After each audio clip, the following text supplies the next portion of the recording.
Hello student. आज हम university of Mumbai का रिवलेशन एंड फोटोकॉपी के लिए एप्लीकेशन कैसे करते हैं वो देखने वाले हैं। ओके, थोड़े दिन पहले मतलब 2 दिन पहले एक टीवाई बीकॉम का रिजल्ट लगा है। उसमें बहुत सारे स्टूडेंट का एक्चुअली प्रॉब्लम आ रहा है। कभी कोई स्टूडेंट एब्सेंट है, किसी का मार्क्स में डिफरेंस आ रहा है, तो एक्चुअली उनको रिवलेशन एंड फोटोकॉपी के लिए वो एप्लीकेशन कर सकते हैं। ओके, तो उसके बारे में एक सर्कुलर आया था। जनवरी में एक सर्कुलर आया था, मतलब करंट जो सेमिस्टर हुआ सेकेंड ऑफ 2022 उसका रिजल्ट अभी जो लगा है उसके बारे में सर्कुलर आया था। देखिए, सर्कुलर में एक्चुअली मेंशन है कि वो जो एप्लीकेशन है वो यूनिवर्सिटी ऑनलाइन लेने वाली है। ओके, जो फोटो रिवलेशन फोटो कॉपी, देखिए परीक्षा पुनर्मूल्यांकन वन छायांकित प्रत, पुनर्मूल्यांकन मतलब यो रिवलेशन एंड छायांकित प्रत मतलब फोटो कॉपी। ओके, तो उसके बारे में ये सर्कुलर आया था। ओके, तो देखिए यहाँ पर ये ऑनलाइन मोड से वो एप्लीकेशन सिलेक्ट मतलब एक्सेप्ट करेगी यूनिवर्सिटी। इतने सारे प्रोग्राम्स है, ये सभी प्रोग्राम्स है, उसके सभी एप्लीकेशंस वो ऑनलाइन मोड से लेने वाली है। देखिए यहाँ पर आइडॉल के भी लेने वाली है, T Y B A, B S C, T Y B com, B M S, M M S, L L B, M A, M E, M C A, ये देखिए भी सभी के लिए एप्लीकेशन ऑनलाइन लेने वाले हैं। तो कहाँ से एप्लीकेशन फिल करने का उसका पाथ भी उन्होंने वहाँ पर दिया हुआ है।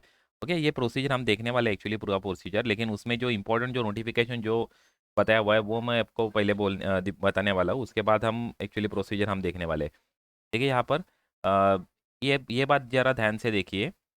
उपरोक्त लिंक संबंधित परीक्षेचा निकाल जाहीर झाल्यानंतर पुढील 7 दिवसाच्या आत सुरू करण्यात येईल। लिंक सुरू झाल्यापासून पुढील 12 दिवसापर्यंत ही लिंक सुरू राहील, तरी या कालावधीत वरील प्रमाणे कार्यवाही करावी। वरील प्रमाणे मतलब इस तरह से।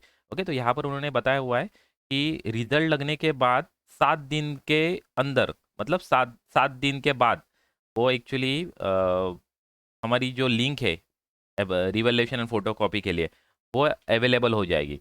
ओके, और वो जो लिंक शुरू हो जाएगी वो नेक्स्ट 12 दिन तक चलेगी, मतलब 12 दिन तक नेक्स्ट एक्चुअली वो एक्टिव रहेगी।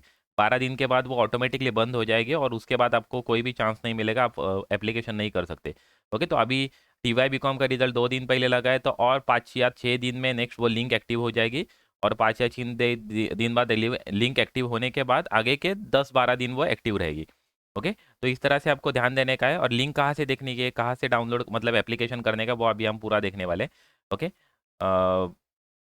और एक बात आपको बताना चाहता हूँ एक्चुअली, ये देखिए यहाँ का फीस क्या है, मतलब एप्लीकेशन करने के लिए फीस क्या है वो एक बात यहाँ पर सर्कुलर से बताने वाला हूँ। देखिए, जो जनरल कैटेगरी के वो स्टूडेंट है उनके लिए एप्लीकेशन फ़ी 10 रुपीज़ है, रिवैल्यूएशन फ़ी 250 पर सब्जेक्ट है, एंड छायांकित प्रत मतलब फोटोकॉपी के लिए 50 रुपीज़ ईच सब्जेक्ट है।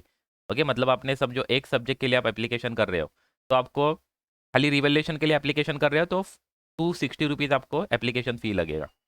ओके, और कभी फोटोकॉपी के लिए एप्लीकेशन कर रहे हो तो 60 रुपीज़ फ़ी लगेगा, 10 रुपीज़ प्लस 50 रुपीज़। और कभी रिवैल्यूएशन के लिए आप कभी 2 सब्जेक्ट के लिए कभी एप्लीकेशन कर रहे हो तो आपको फ़ी लगेगा 510 रुपीज़ लगेगा, 250 each subject into 10 into 2 500 plus ये 10 रुपीज़ एप्लीकेशन फ़ी, इस तरह से आपको फीस लगेगा। ओके, एंड जो रिजर्व कैटेगरी जो स्टूडेंट है रिजर्व कैटेगरी के लिए उनके लिए फ़ी लगेगा 10 रुपीज़, 125 रुपीज़ एंड 25 रुपीज़, मतलब ये 10 रुपीज़ तो कॉमन है, ये दोनों फ़ी हाफ हाफ हो जाती है। 250 की 125 हो जाएगी और 50 की 25 हो जाएगी। ओके, जो रिजर्व कैटेगरी के जो स्टूडेंट है वो, ये देखिए ये एप्लीकेशन 10 जनवरी को आया था। ओके, और ये एप्लीकेशन करने के बाद कॉलेज आगे की एक्चुअली प्रोसेस करेगा। ये एप्लीकेशन स्टूडेंट को करने का, अभी ये कैसे करने का वो दिखाता हूँ आपको। ये देखो, गूगल में हमें मुंबई यूनिवर्सिटी का एक्चुअली साइड पे हमें जाने का है। मुंबई यूनिवर्सिटी आप जब टाइप करोगे तो ये फर्स्ट वेबसाइट आपको दिखेगा mu.ac.in। ये मुंबई यूनिवर्सिटी का ऑफिशियल वेबसाइट है। इस वेबसाइट पे जाने का ऐसे इंटरफेस आपको दिखेगा। इस वेबसाइट पे जाने के बाद आपको यहाँ पर एग्जामिनेशन टैब पे आपको क्लिक करने का है। ओके, एग्जामिनेशन टैब पे आप जब क्लिक करोगे तो ये एग्जामिनेशन का इंटरफेस मतलब ये लिंक ओपन हो जाएगा, ये पेज ओपन हो जाएगा। तो यहाँ पर आपको स्क्रॉल करने का है नीचे। स्क्रॉल करने के बाद यहाँ पर देखिए, यहाँ पर आपको दिख रहा है। ओके, स्क्रॉल रिलेटेड लिंक में देखिए application for photo revelation and photo copy, तो इस लिंक पे आपको क्लिक करने का है। इस लिंक के पे क्लिक करने के बाद आपको ये पूरा इंस्ट्रक्शन एक्चुअली बताएगा कि क्या क्या चीज़ है, क्या क्या आपको लगेगा। ओके, ये इंस्ट्रक्शन के बारे में एक्चुअल जब लिंक चालू हो जाएगा ना टी वाई बी कॉम का, तो उस टाइम पे मैं आपको पूरा एक्चुअली ये एक्सप्लेन कर दूंगा एक्चुअली। अभी एक्चुअली एक दो चीज़ें खाली आपको बताता हूँ। देखिए यहाँ पर एक्चुअली स्टूडेंट को एक्चुअली खुद को ये करने का है, किसी दूसरे का एक्चुअली करने के बजाय आपको खुद का एप्लीकेशन खुद ही कर दो। यहाँ पर एक इंपॉर्टेंट नोटिफिकेशन दिया है कि आप मोबाइल पे फॉर्म मत फिल करो, कंप्यूटर पे ही फॉर्म फिल करो। ओके, एक बार एक्चुअली देखिए, एक बार ये एप्लीकेशन आप भर सकते हैं, 2 बार एप्लीकेशन नहीं चूज कर सकते थे। उसके बाद तो इसके लिए आपको ध्यान देने का है कि एक ही आपको एप्लीकेशन करने का है। जितने भी सब्जेक्ट का आपको एप्लीकेशन करने का है रिवैल्यूएशन या फोटो कॉपी के लिए, तो एक ही बार आपको एप्लीकेशन करने का है, 2 बार एक्सेप्ट नहीं करेगा। कॉलेज नेम प्रॉपर चूज करने का है। आपको सीट नंबर डालना पड़ता है, वो प्रॉपर सीट नंबर डालने का है। सीट नंबर डालने के बाद एक्चुअली कुछ इन्फॉर्मेशन आपको दिखाई जाएगी, तो आपका इन्फॉर्मेशन वेरीफाई करने का है प्रॉपर आपका ही है या नहीं है। ओके, आपने फ़ी पे कर दी तो आपको रिफंड नहीं मिलेगा। एक बार फ़ी पे कर दी तो वो रिटर्न नहीं आपको मिलेगी। फ़ी आप ऑनलाइन ही पेमेंट कर सकते हो, ये मोड आप यूज़ कर सकते हो। ओके, कभी फ़ी बाकी की एक्चुअली चीज़ें दिया हुआ है, कभी फ़ी कभी रिजेक्ट हो गई तो आपको 2-3 घंटा एक्चुअली वेट करने के बाद उसके बाद आपको फ़ी वापस पे करने की है। बैंक अकाउंट से कभी डबल कभी पेमेंट हो गया तो आपको बैंक में विजिट नहीं देने का है, आपको वो एक्नॉलेजमेंट लेकर यूनिवर्सिटी जाने का है, तो आपको वो रिफंड मिल सकता है, डबल पेमेंट हुआ तो ही। ओके, और कभी आपका ट्रांजेक्शन फेल हो गया लेकिन बैंक अकाउंट से कभी डिडक्ट हो गया तो ऑटोमेटिकली 10 दिन में वो रिटर्न हो सकता है पैसा।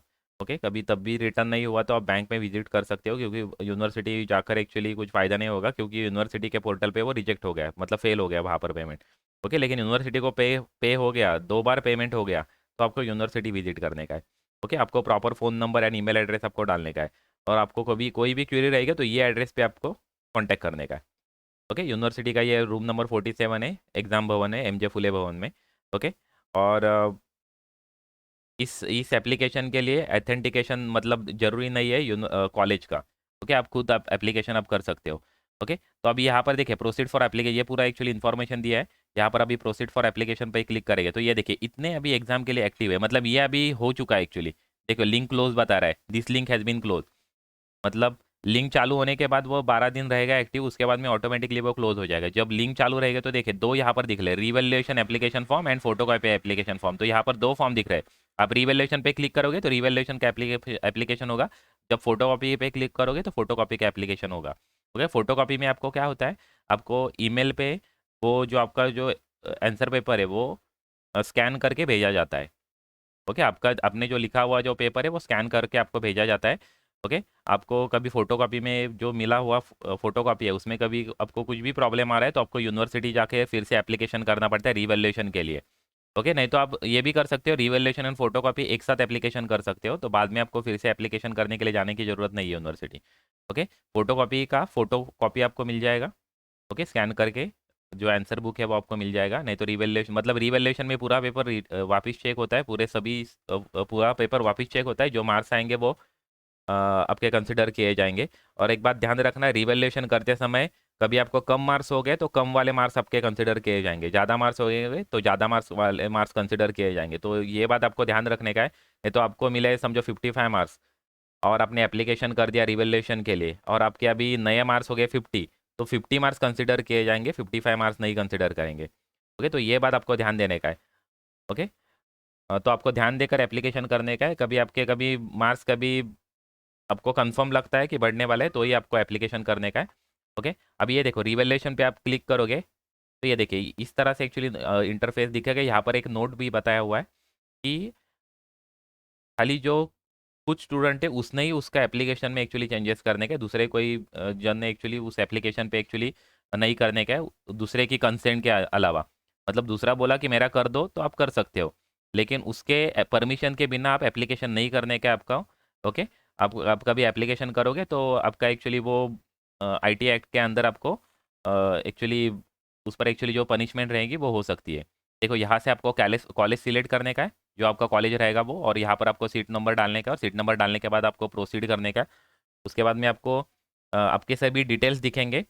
एक्चुअली जो टी वाई बी कॉम का जो मेन एक्चुअली एप्लीकेशन जब चालू हो जाएगा अभी 10 दिन के आज 5 या 6 दिन के बाद चालू हो जाएगा, तो उसके बाद मैं वापस एक वीडियो बनाऊंगा कि कैसे आगे का जो प्रोसेस है वो आपको बताऊंगा।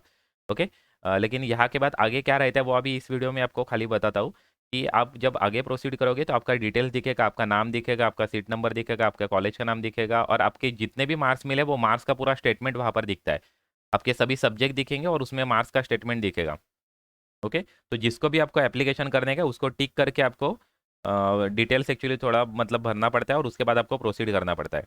ओके, तो वो कैसे एक्चुअली प्रोसेस होता है वो एक्चुअली मैं नेक्स्ट वीडियो जो बनाऊंगा 5 या 6 दिन के बाद, उसके बाद आपको पता चलेगा। ओके, मतलब तभी एक्चुअली अभी भी आप कर सकते हो, ज़्यादा कोई डिफिकल्ट नहीं है, लेकिन ध्यान देकर आपको करने का है, क्योंकि आपके ने एक बार एप्लीकेशन कर दिया तो उसमें एक्चुअली आपको क्या बोलते हैं उसको, रिवाइज आप एप्लीकेशन नहीं कर सकते, उसमें कुछ गलती हो गया तो वो एज इट इज़ रहेगा। फ़ोन नंबर या ईमेल एड्रेस, क्योंकि जो फोटो कॉपी मिलने वाला है वो आपको ईमेल एड्रेस पे आने वाला है। ओके, जो भी कम्युनिकेशन होगा वो ईमेल एड्रेस पे होगा, नहीं तो मोबाइल नंबर पे होगा, तो मोबाइल नंबर ईमेल एड्रेस आपका प्रॉपर रहना चाहिए। अभी वो फोटो कॉपी है, वो हार्ड कॉपी नहीं आती है, वो सॉफ्ट कॉपी मिलती है। ओके, तो इसकी वजह से email address and phone number, ये दो ऐसे एक्चुअली चीज़ें हैं, उसमें कभी आपने गलती कर दिया तो आपको कुछ भी नहीं मिलेगा, वो बाद में यूनिवर्सिटी जाकर भी एक्चुअली उसका मतलब यूनिवर्सिटी उसके लिए एंटरटेन नहीं करेगी। ओके, तो आपको वो एक्चुअली प्रॉपर ध्यान से डालने का है, सीट नंबर आपको प्रॉपर एंटर करने का है, ताकि आपका ही एक्चुअली एप्लीकेशन हो, नहीं तो दूसरे जन का आप एप्लीकेशन कर दोगे तो एक्चुअली प्रॉब्लम हो जाएगा। ओके, तो थोड़ा ध्यान देकर आपको करने का है।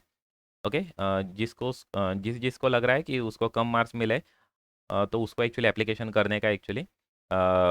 दूसरी चीज़ एक्चुअली, बहुत सारे स्टूडेंट एक्चुअली प्रेजेंट है लेकिन एब्सेंट आया है, तो उनके लिए एक बात बताना चाहता हूँ कि उनको एक्चुअली एटी केटी का भी फॉर्म फिल करने का है और कॉलेज में जाकर एप्लीकेशन भी करने का है कि मैं ऑलरेडी एक्चुअली प्रेजेंट था लेकिन मेरा एक्चुअली रिजल्ट में एब्सेंट आया, तो उसके लिए आपको क्या क्या डॉक्यूमेंट लगेंगे, तो आपको उसके लिए डॉक्यूमेंट लगेंगे। आपको आपका हॉल टिकट लगाना पड़ेगा, आपके प्रीवियस ईयर के मार्कशीट लगाने पड़ेंगे। ओके, एंड जो एक एप्लीकेशन करके देना पड़ेगा कि मैं प्रेजेंट था लेकिन एब्सेंट आ गया हूँ, तो मेरा एक्चुअली मुझे प्रेजेंट वाला मुझे मुझे मुझे एक्चुअली रिजल्ट, मेरा रिजल्ट में चेंज करके मुझे रिजल्ट बताओ, ऐसे एक एप्लीकेशन आपको करना पड़ेगा प्रिंसिपल के नाम से। तो कॉलेज एक्चुअली वो एप्लीकेशन एक्चुअली आगे फॉरवर्ड कर देगी, आपका जो अटेंडेंस शीट है वो लगा के।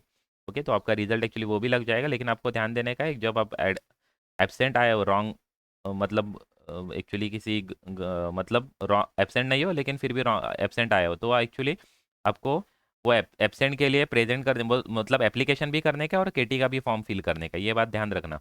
ओके, एंड रिवैल्यूएशन के लिए भी आप एप्लीकेशन करोगे तो दोनों फॉर्म आपको फिल करने का, रिवैल्यूएशन का भी और केटी का भी, दोनों फॉर्म आपको फिल करने का है, क्योंकि रिवैल्यूएशन का रिजल्ट एक्चुअली लगता है, लेकिन कभी कभी ऐसे होता है कि केटी का एग्ज़ाम का डेट निकल जाता है, मतलब केटी का एग्ज़ाम भी हो जाता है और उसके बाद रिजल्ट आता है। ओके, तो इसके लिए आपको दोनों फॉर्म एक्चुअली फिल करने का है, कभी रिवैल्यूएशन में आप कभी पास नहीं हुए तो आपको केटी के एग्ज़ाम में तो एक्चुअली पास हो जाओगे, तो एक्चुअली एक अटेम्प्ट आपका मिस ना हो जाए, इसकी वजह से आपको दोनों एप्लीकेशन साथ में करने के। ओके, तो best of luck for the examination, and आप कभी आपका रिवैल्यूएशन में एक्चुअली प्रॉपर रिजल्ट आपको मिले, ऐसे एक्चुअली आप प्रॉपर तरीके से एप्लीकेशन करो, आप रिवैल्यूएशन में प्रॉपर तरीके से आपको मार्क्स मिल जाएंगे। ओके, आप कभी मेरे चैनल पे कभी नए हैं तो चैनल को सब्सक्राइब कीजिए, लाइक कीजिए, वीडियो शेयर कीजिए आपके अदर फ्रेंड्स में। Okay, thank you. और जब TY BCom का जो मेन हमारा एग्ज़ाम है उसमें कभी मतलब जब नोटिफिकेशन आ जाएगा तो आपको मैं इंटीमेट कर दूंगा वीडियो बना के, तो आप चैनल को सब्सक्राइब कीजिए और बेल आइकॉन को भी क्लिक करके रखिए, तो आपको इन्फॉर्मेशन एक्चुअली मिलती रहेगी और प्रॉपर टाइम पे आपको इन्फॉर्मेशन मिलेगी। Okay, thank you very much.